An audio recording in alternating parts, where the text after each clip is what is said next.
నీ పేరేం పేరావా? మా పేరు గోవిందమ్మ. పోయిందమ్మనా? ధనమడ మండలమేనా?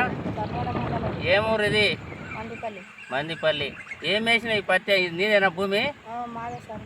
ఎంతమంది పిల్లలు? నలుగురు. నలుగురు పిల్లలు. పెళ్ళిళ్ళు అయినాయే? ఇద్దరు అయినాయి సార్. ఇద్దరు ఉండవే. మరి ఏం వేసినావు పంట ఇది? ఇద్దరు పత్తి ఇత్తులు పెట్టినాం. ఎన్ని ప్యాకెట్లు వేసినావు? 7 ప్యాకెట్లు పెట్టినాం ఫస్ట్. మళ్ళీ ఇంకా సిరి మళ్ళీ 5 పెట్టినాం. వెళ్తారు 4 కూలీలు అడ్డ, నేను 5 మందిని. మళ్ళీ ఇంకా సిరి కూడా మళ్ళీ 5 మందిని పెట్టి మళ్ళీ దాంట్లో పెట్టినాం. ముంచలేదు. అంటే వర్షం రాకనా ఎట్లా? వర్షం రాకనే సార్. వర్షం రాక ఇబ్బంది అయింది కదా. ఇంతవరకు ఎంత హైట్ ఉంటుంది? బాగా హైట్ ఉండే కదా.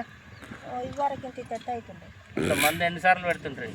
పెడుతుంటే ఒకసారి పెట్టి మళ్ళీ 2వసారికి వస్తుండే. అంతే ఇక నష్టమే కదా. ఇదేం పనికి కాదు కదా. నష్టమే సార్. నష్టమే కదా. అంత ఇబ్బంది. ఇంతవరకు కూలీ మంది కూడా దొరకకూడదు కదా. దొరకకుండా సార్. నేను ఒకదానాగా 3 రోజుల్లో అది గడిచుకొచ్చిన. ఇది గడిచిన. ఇప్పుడు కూలీలు కూడా మందికి ఇబ్బంది అంటే లేని పరిస్థితి ఉంది. లేని పరిస్థితి సార్. మళ్ళీ ఈ దాట్లు పెట్టినాం. గాడొకటి గీడొకటి ఇట్లా మొలుస్తుండే. గాడొకటి గాడొకటి వచ్చింది. చిన్న చిన్నగా ఉంటాయి. కూలీలు పెడితే ఇట్లా చెక్ చేస్తారు మొత్తం. మరి ఏం చేయలేదు? దీనికి కారణం ఏం చేయాలి? ఇప్పుడు వర్షాలు లేవు, ఏం లేవు, ఎట్లా అవ్వాలి? యూరియా రేట్లు కూడా పెరిగినాయి కదా. డిఏపి యూరియా తగ్గినాయా పెరిగినాయి? పెరిగినామంట సార్. పెరిగినామంట. ఇదివరకు అప్లై ఏమో చేస్తే వస్తుందంట. రావంట సార్. ఈ పంట ఇంకేమైనా వస్తుందా? నష్టమేనా? నష్టమే సార్. నష్టమేనా? ఎంత నష్టమైనట్లమ్మా నీకు?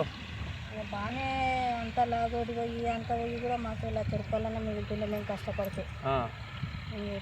మీనన్నా దొరుకుతుండే అంత సార్. మాకు లేదు ఇప్పుడు. 30,000 అయినా వీటికి. వర్షాలు లేక రైతులు అయితే నష్టమే. 30,000 అయినాయి సార్. మొత్తం గడియాలు వచ్చి అన్నీ వచ్చి కూలి మంది వచ్చి 30,000 అయినాయి. ఈ నారాయణపేట జిల్లా ధన్వాడ మండలంలో ఈ వర్షాలు లేక రైతుల యొక్క ఇబ్బంది. ఎందుకొరకంటే ఇక్కడ పత్తి వేస్తున్నారు. ఇంతవరకు బాగా మందు 2 సార్లు పెట్టేసి కూలి మంది దొరకని పరిస్థితి ఉండే. ఇప్పుడైతే కూలి మంది కూడా కూలి లేని పరిస్థితి ఉంది. ఎందుకొరకంటే ఇప్పుడు మినిమం 2 నెలలు అయింది కదా మా వర్షాలు పడక. 2 నెలల నుండి 2 నెలలు అయింది. ఇది విత్తనాలు పెట్టి ఓన్లీ భూమి వరకు మాత్రమే ఉన్నాయి. రైతులు నష్టపోతున్నారు. కాబట్టి గవర్నమెంట్ రైతుల పరిస్థితిని ఆలోచన చేసుకొని ఏమైనా సాయం చేయాల్సిందిగా కోరుతున్నామని రైతులు అంటున్నారు.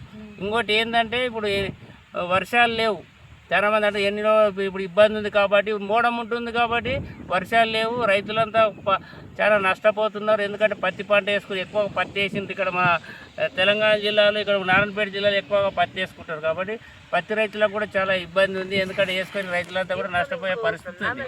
మళ్ళీ వర్ణదేవుడు కరుణించి ఏమైనా వర్షం పడితే రైతులు బతికే అవకాశం ఉంది. బతికినా కూడా ఈ పంట అంతవరకు అయితే రాదు. ఈ పంట వేసిన పంట అయితే మాత్రం అంత పోయినట్టుగా పంట అంతా మొత్తం పోయినట్లు. ఇది రైతుల యొక్క పరిస్థితి. ఎందుకంటే నా పేరు గౌని శ్రీనివాస్, మాజీ ఎంపీడీ సభ్యులు బందిపల్లి.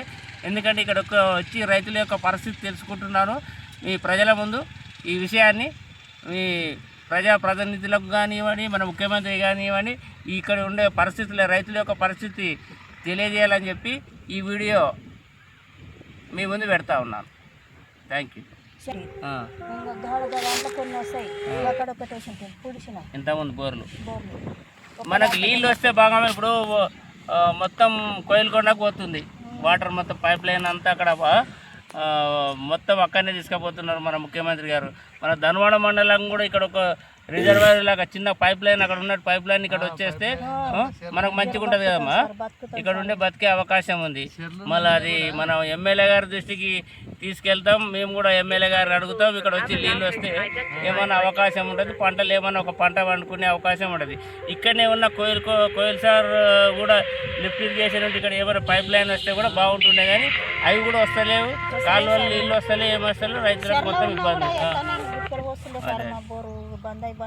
ఇది రైతుల యొక్క పరిస్థితి. ఓకే. నిమ్మయ్య నీది ఇక్కడ పక్కసేనా ఎట్లా? ఓకే రైట్ అన్న. Thank you. రైట్.